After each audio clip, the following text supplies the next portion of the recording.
अस्सलामुअलैकुम। NG programming में खुश आमदीद। आज हम कवर करेंगे how to responsive a web page. तो इसमें हम देखेंगे कि मीडिया क्यूरी क्या होती है, वेब रिस्पॉन्सिव कैसे बनती है। तो आज हम ये सारी चीज़ें कवर करने जा रहे हैं। तो मैंने यहाँ पे एक बेसिक HTML का टेम्पलेट क्रिएट कर लिया है, जिसमें मैंने CSS लिंक करा दी है। मैं इसका आउटपुट आपको दिखा दूँ तो ये सिंपल वाइट पेज आ रहा है यहाँ पे। अब हम इसमें जाएंगे और समझेंगे कि मीडिया क्यूरी क्या होती है।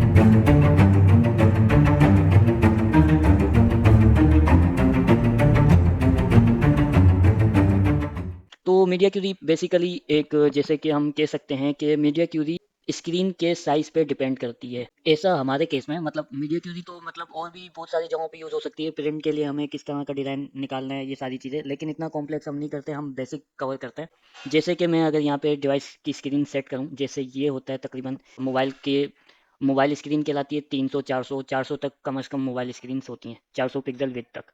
तो इसके लिए हम मीडिया क्यूरी कैसे सेट कर सकते हैं? जैसे अभी ये बॉडी का पूरा टैग है, बॉडी ये पूरी, ये भी वाइट बैकग्राउंड में।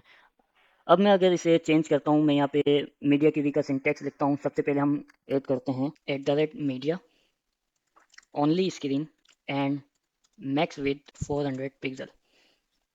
इसके बाद मैं ब्रैकेट्स ऑन कर लूँगा। इसके अंदर मैं आके बॉडी के टैग को टारगेट करता हूँ और यहाँ पे मैं कहता हूँ बैकग्राउंड कलर ब्लैक, और इसे सेव करता हूँ। यहाँ आके मैं इसे रिफ्रेश करता हूँ। तो अब आप देख सकते हैं कि यहाँ पे बैकग्राउंड कलर इसका ब्लैक हो चुका है। ये कहाँ तक ब्लैक है ये देख लेते हैं। जैसे ही ये 400 पिक्सल से ऊपर गया तो ये वाइट हो गया, यानी ये 400 तक तो ब्लैक रहेगा, एक भी पिक्सल ऊपर जाएगा तो ये वाइट हो जाएगा।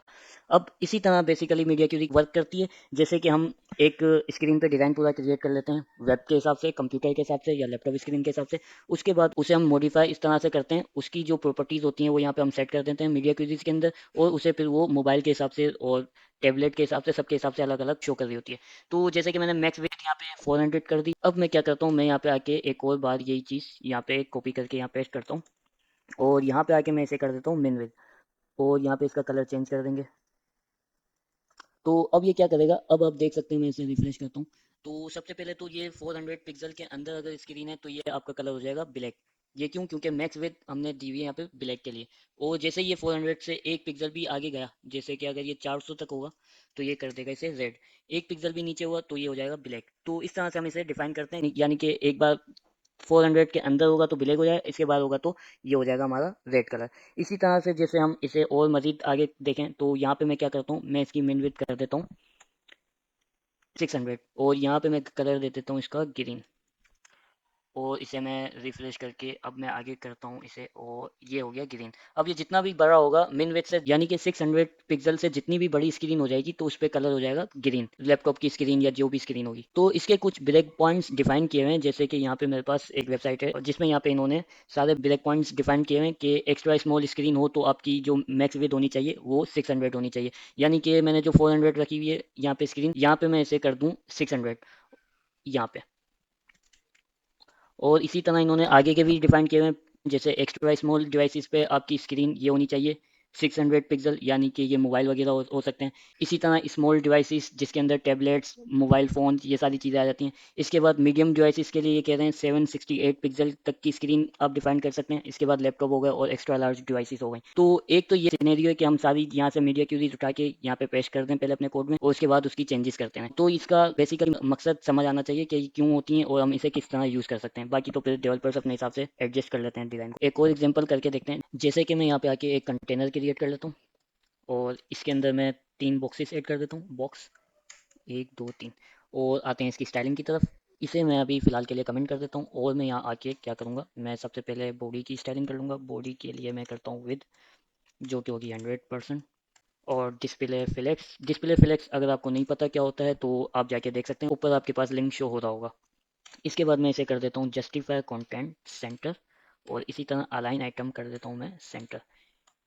इसके बाद हम आ जाते हैं यहाँ पे कंटेनर की स्टाइलिंग पे। कंटेनर के लिए मैं क्या करता हूँ, कंटेनर पे आने के बाद मैं इसे कर देता हूँ विद, इसकी कर देता हूँ 100%। और इसी तरह इसकी हाइट इसे डिफाइन कर देंगे 400 पिक्सल, और इसी तरह बॉर्डर दे देता हूँ ताकि पता लगे कंटेनर कैसा चल रहा है। 1 पिक्सल सॉलिड ग्रीन कर देते हैं। और इसी के बाद यहाँ पे दोबारा से डिस्प्ले फ्लेक्स करने के बाद जस्टिफाई कंटेंट, जो कि हो जाएगा सेंटर, सेंटर नहीं, स्पेस बिटवीन रख लेते हैं या स्पेस अराउंड कर देते हैं। इसके बाद जो है हमारे पास एक और प्रॉपर्टी आ जाएगी यहाँ पे अलाइन आइटम्स, जो कि हो जाएगा सेंटर। तो ये कंटेनर की स्टाइलिंग हो गई। इसके बाद अगर कुछ ऊपर नीचे हुआ तो उसे फिर हम एडजस्ट कर सकते हैं। बॉक्स पे आते हैं, बॉक्स को मैं विड्थ दे देता हूँ 200 पिक्सल, और इसी तरह हाइट दे देता हूँ मैं इसे 200 पिक्सल, और इसी तरह बैकग्राउंड कलर दे देंगे हम। बैकग्राउंड कलर इसे दे देते हैं रेड। सेव ऑल करते हैं, जाके चेक करते हैं, यहाँ पे आया मैं, तो ये इस तरह से आपके पास शो हो रहा है। अच्छा, इसमें जो ये स्क्रोलर आ रहा है, इसके लिए वही जो बाय डिफ़ॉल्ट प्रॉपर्टीज़ होती हैं वो ऐड कर देते हैं। तो ऑल पे आके मैं यहाँ पे पेडिंग वगैरह ज़ीरो कर दूंगा, ताकि जो एक्स्ट्रा स्पेस है वो ख़त्म हो जाए। मार्जिन भी इसी तरह ज़ीरो कर दूंगा। तो अब आप देख सकते हैं ये हमारे पास स्क्रॉलर वगैरह सब खत्म हो चुका है।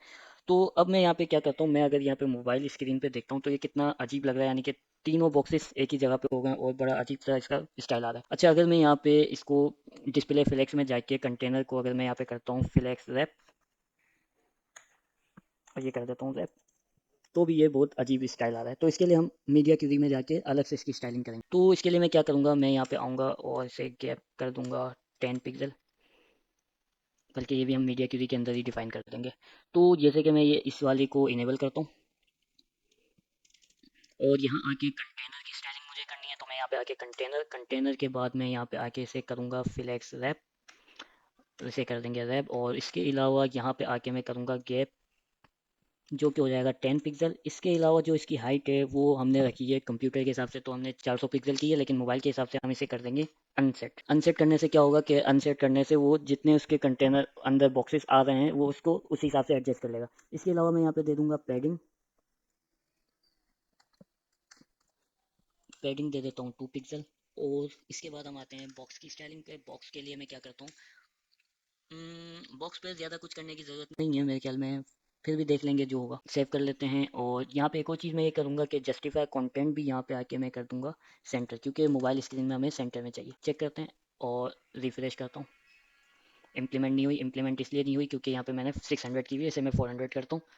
इस तरह के मैं ये करता हूँ, और इसी तरह से जैसे ही मैं 400 वाली से नीचे आऊँगा तो ये इस तरह से आ रहा है। अच्छा, अब जो है मैं क्या करता हूँ कि गैप मैंने ऐड किया, 10 पिक्सल नहीं लगाया, इस वजह से नहीं आया, तो पिक्सल कर देते हैं। तो अब ये इस तरह से आ रहा है। अच्छा, अब मोबाइल स्क्रीन के हिसाब से अगर मैं करूँ तो 600 इसे कर देता हूँ, ताकि हर मोबाइल के हिसाब से सही हो।